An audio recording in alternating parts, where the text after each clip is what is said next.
So if we can start with, as many of us are, I guess the pandemic is sort of still front and center in many ways, but in terms of the sort of shift to remote and hybrid working, what have you seen, I guess, and particularly with relevance to today's conversation, how has the channel adapted, stroke what opportunities has that given to the channel? I think it's certainly what we've seen over the last 18 months has certainly increased the appetite for co-location and I suppose utilization of data center services. I think people had a bit of a wake-up call, I suppose, as to just how important business continuity is. And if we look at it, I mean, if I look at it, if you go back in time, business continuity was seen as something that if we've lost a little bit of data here, or you know, we've had a bit of a virus here, or we've had a bit of an infection, not we've got a whole scale move out of our offices for 18 months and try and get everyone working remotely as quickly as possible before we lose out to our competition. So I think the scale of the pandemic sort of shocked everyone slightly, and I think you know, it's certainly opened up opportunities where people are looking at no longer having responsibility for their data and data center services, I suppose, within a building that they're not completely in control of access to. And in terms of I mean, clearly the sort of hybrid working nature forced a lot of changes, but I'm wondering if there was a driver of this in particular, and maybe, I don't know, ease of use perhaps was top of many people's lists when it came to needing to make some fairly quick and you know, significant changes to their infrastructure. Yeah, absolutely. I think if you don't make it easy for people to do business, you know, why would they? So I think we've come to a place now whereby people they have a very good idea of what workloads work best for them, and the choice and capability to utilize that is understood better now. So, you know, people kind of have worked out where it is and what needs to go where. Which is all well and good if that's easy to do. You know, you need to move and to change workloads, change ways of working. It has to be easy. So I think the onboarding and decoupling, I think, if you like, are key factors for clients now when they choose their provider. So you hear plenty of stories where people have put all their eggs in one basket, only to find it's become sort of more expensive and not quite the right fit for what they perceived they were getting, or where they were going, or the journey they were on.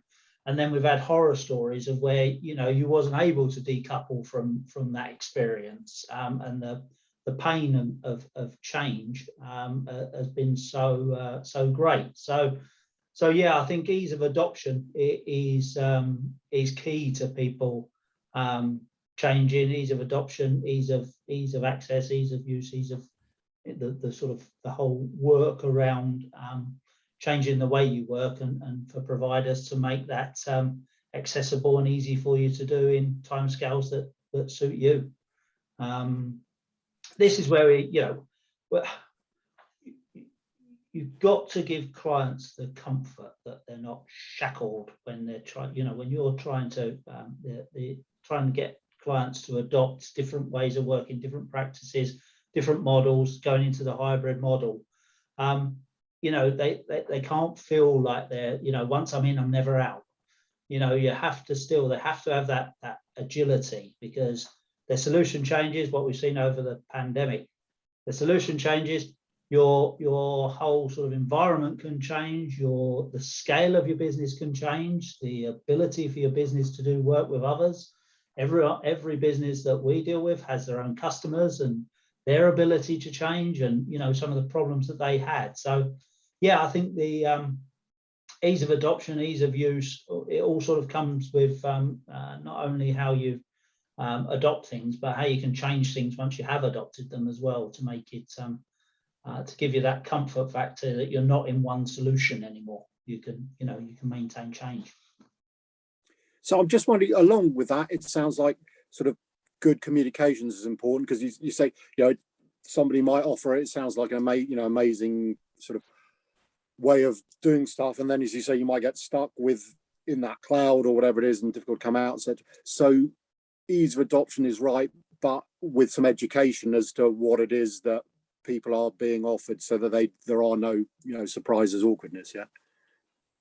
Yeah, absolutely. I think it's as I say, I think the education of clients now has taken on a whole new level, and I think the pandemic only stood out to show just how good some of these guys are, and the IT sector as a whole, for architecting and change and agility and that movement within. So some really clever people had to start thinking very quickly, which is not usually the case. It never was the case. We always sort of change always took a very long time to implement, and many sort of meetings, and the timescales were always stretched over very long periods. But these we've seen some really innovative stuff that people have done, where they've just had to. I mean, we're talking about over 18 months, people not being allowed to go into an office. That's unprecedented. Who would have thought it? And not being able to go into an office is fine, but what we do have to realise, there's many customers and many companies that their data centres are below their offices. They're in the same space. So yeah, I think it's I think the skill sets have gone up. I think the knowledge of the client base has gone up, and it is just trying to help guide. And again, we go back to that ease side of things. They know what they want, but I suppose from the beauty of us being a sort of solutions provider, if you like, is we have many different clients in many different industries, many different verticals, many different sectors. So we can sort of help share a bit of best practice and a bit of knowledge to assist in that journey. And in terms of the change in general from, I guess, sort of hardware, software sales on premise to this whole cloud as a service, I'm wondering a couple of things. I mean, does the OpEx model, is it a better fit for the channel people once they've potentially, slightly re-engineered their office environment to deal with that, or their processes, should we say, or other drawbacks? And kind of related, I guess, is when customers are moving to pay as you go, does that present challenges? I guess that's the overall, when the ecosystem is changing from on-prem CapEx to managed services, recurring revenue, etc. What are the opportunities and challenges? Yeah, it's a good question. The OpEx model, the positives of an OpEx model far outweigh the negatives. This allows sort of channel partners to be more flexible with their clients and the solutions that they offer. And even from a client perspective, again, cash is king, and holding on to your cash within business is it's better in your bank account than it is in someone else's. So it does allow you to be that bit more agile with the solutions that you can offer, and obviously, it allows you to spread out the costs of a solution path in a monthly way, rather than having to have that sort of cash up front, that big capex expenditure. It's also it helps partners work a more sort of sustainable model where you can sort of help customers align to their peaks and troughs. We all have imagine, I suppose, in December of 2019 or November of 2019, just having done your big, huge CapEx implementation project, office rollout and big fit for your 500 users with 500 desks, and 3 months later you can't use any of them. So, you know, and you've got no room to move then because you've already spent it. So yeah, I think the OpEx model makes sense. It makes sense in an IT world because the IT world is forever changing. The only constant is change, and it is never more so than in the IT world.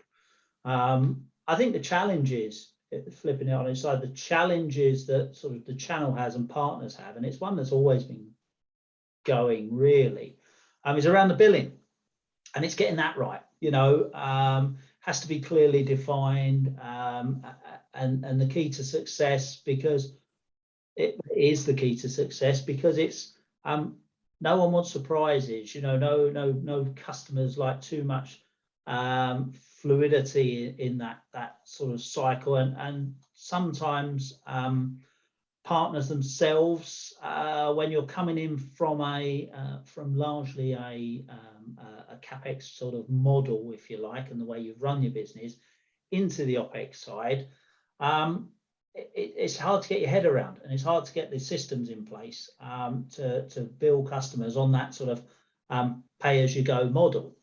And again, I think that the way to overcome that challenge is keep it simple. Don't overcomplicate your solutions, really, which means you can, so in turn, I suppose, it means you can simplify your billing structure, you know, to make sure that you can offer a true pay-as-you-go model. We've seen it a lot, really. I mean, the guys that really get billing, we've seen over the years, the telco model. I mean, you know, when you're paying per minute for billing and voice and data and what have you, they've really had it. And IT did, you know, IT struggled with it a fair bit, so it was always a challenge. Lucky enough, we come from that sort of background. We come from the MRR type background, so we're all around the monthly billing. So, you know, businesses like us and the solution providers, hosting solution providers is similar to us, can help the channel in that way, because, you know, we can take that headache away, really, for them. And one of the other, I guess the pandemic again served to not sort of introduce this topic, but exaggerate the importance, although it's already top of many people's agenda, security. And I'm thinking, so there are sort of potentially two angles, in the sense that whatever applications or services are being provided, the end user potentially assumes they are secure, whether or not that is the case. So sort of who owns that security, the channel or the end user, but also clearly security itself, you know, in terms of offering security solutions, particularly again with this hybrid model. From a load of people, as your example, you know, 500 people being in the office, you can put semi-ring fence the office, etc. But 500 people working from 500, you know, disparate locations, major security headache. So sort of two angles of security maybe to explore. Yeah, and I think I suppose it's a little bit of a myth. We can, if we have people in the office, yes, we could ring fence them, but you can only ring fence so much. I mean, so much of our business now is communication, and we're communicating daily with suppliers, with clients.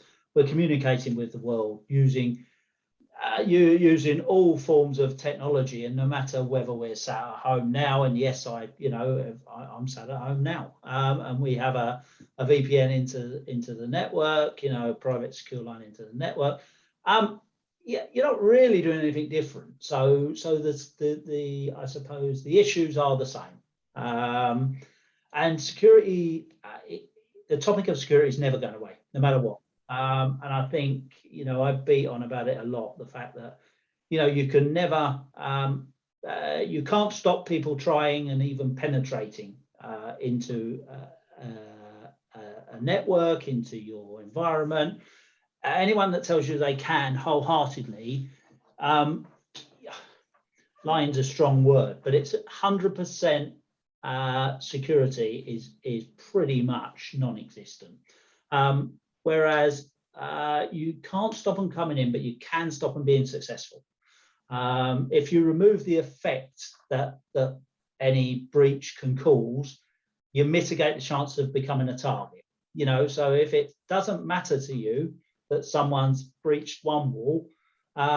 Just because they've got over the wall don't mean they get into the house. So, and if they get into the house, you can move to another house. You know, it's just about making sure your data is secure, it's replicated. Again, going back to the business continuity sort of angle, which we saw in, you know, we talked about earlier. It's making sure you can continue working. The only benefit to someone targeting you from a security breach is to mess up your day, is to stop you working, is to stop you transacting with your customers. The reason ransomware is so, you know, so prevalent and so successful is because what it does, it takes someone's data and it completely stops them working. Whereas if you had replications of that data, you can roll back from that data, you can roll back from that last set, you know, you're actually carrying on working. So you've taken away the effect of a breach to you. So I think no matter where we are, no matter what, security is paramount. Good processes in place, good security wrapped around every part of your process. So from a technical side, from a mobile side, from a conversational side, even to sort of data access, you know, personal access, devices, you know, which devices can talk where, which go back to the, you know, if I always had a conversation with people around security to say, you know, we had a client that wanted to stop at all cost from a technology point of view, stop salesmen being able to stick a USB key in to a laptop to be able to take the client data away from them if they left. So once you get into that, well, what about a piece of pen and paper? Are you taking a camera away? Because they can just take a camera shot of the screen.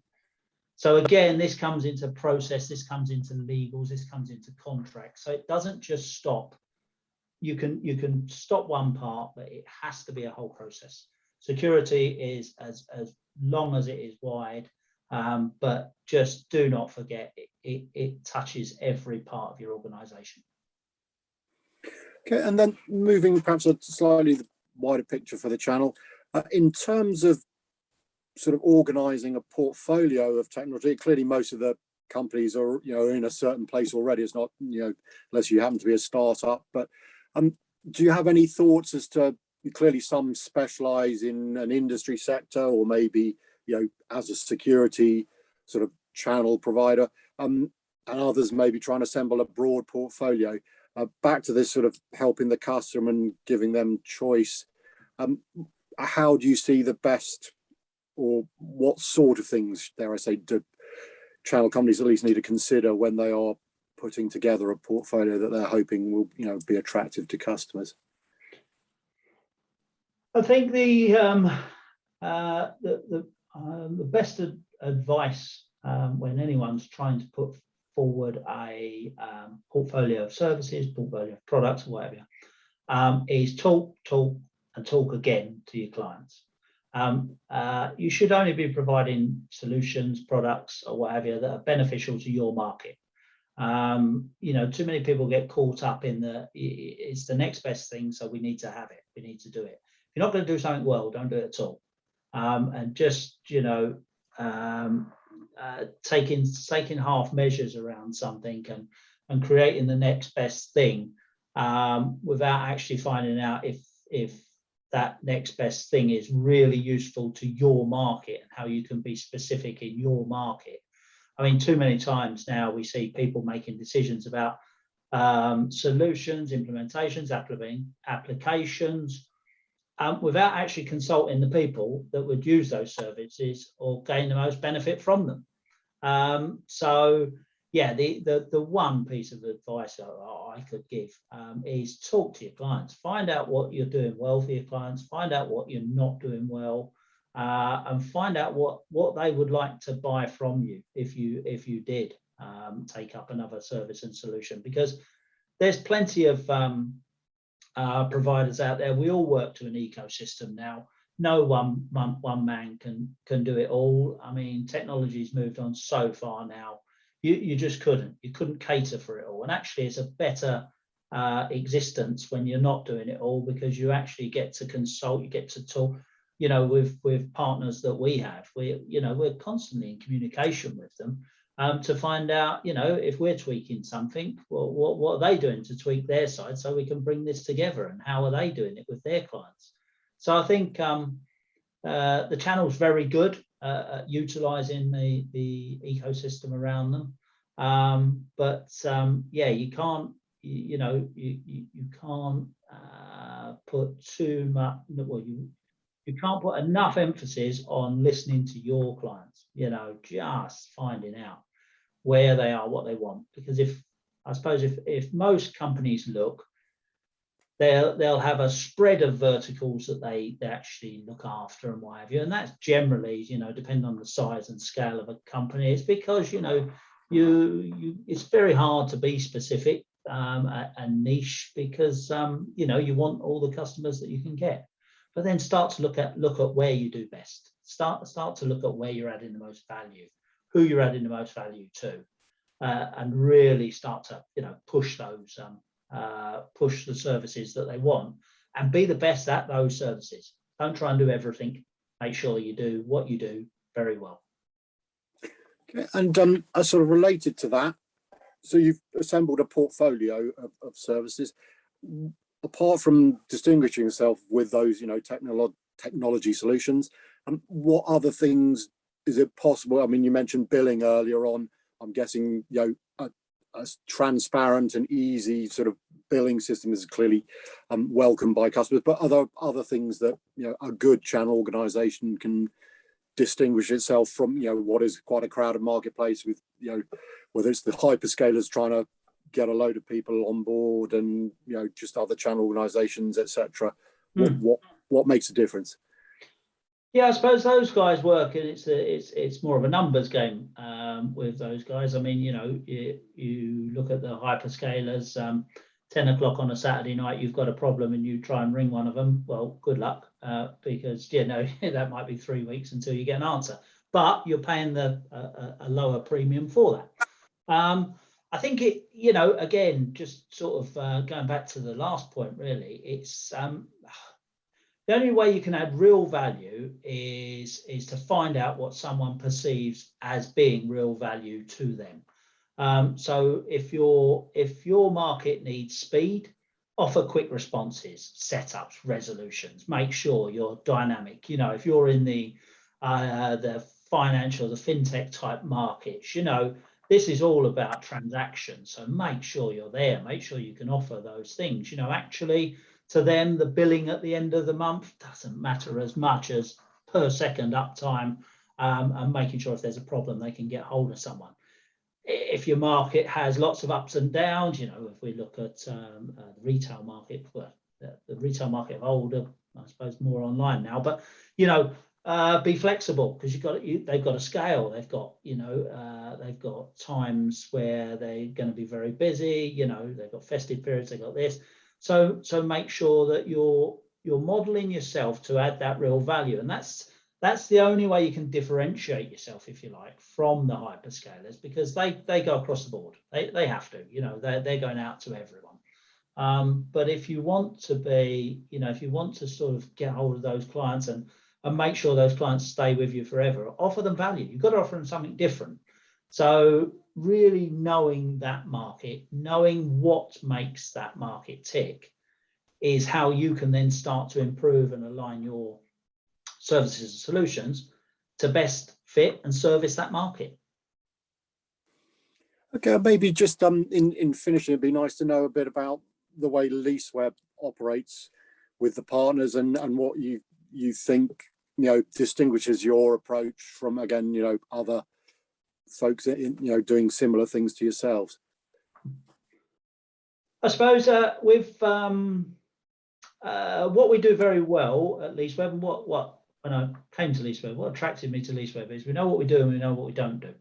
And knowing what you don't do is just as important as knowing what you do. For instance, a large part of our market is very technical. So we work best with technical companies that we can really get sort of down to the nuts and bolts of and provide them what they need. So if I look at it from that point of view, what do we do there? That means, you know, if you've got a technical person, don't give them first and second line support, because that's like telling me to turn it on and off again. And all that does is adds time pressures, you know, and doesn't get them to resolution quick enough. So what we do, again, so what we do very well at Leaseweb is we align ourselves to the market that we're in. We work very well with companies that kind of know what they want to do in the hybrid world, but really want to get down to the nuts and bolts of it, because obviously we have the sort of the dedicated service solution, hosted solutions. We have the hybrid side where we had the private cloud, public cloud on top of that. And we build those out. So we're not a sort of a one flavor fits all type company. We tend to look at, listen to our clients, see what they're trying to achieve, and then work the technology around what they're trying to achieve to then provide them back the service. And I think that's what the control side of it for us is what differentiates us from a lot of our competitors, where we are more that wholesale model where customers get far more control than they would certainly with any hyperscalers, but also with a lot of our competitors. We want customers that want to do more. We want customers that want to control more. We have a lot of our clients have clients. So, you know, to have to come back to us to ask questions, to then go back to them, you've added a step in the process. So, as I say, we make it as easy as we can through automation and our tool sets that people can actually, once they're up and running on our systems, they can do what they want. They can tweak where they want. They can change what they want. And then we just govern the sort of top level, if you like, and make sure that's secure and available. Excellent. Well, it's been great to chat to you today, Terry. So thanks very much indeed for your time. Appreciate it. Thank you very much.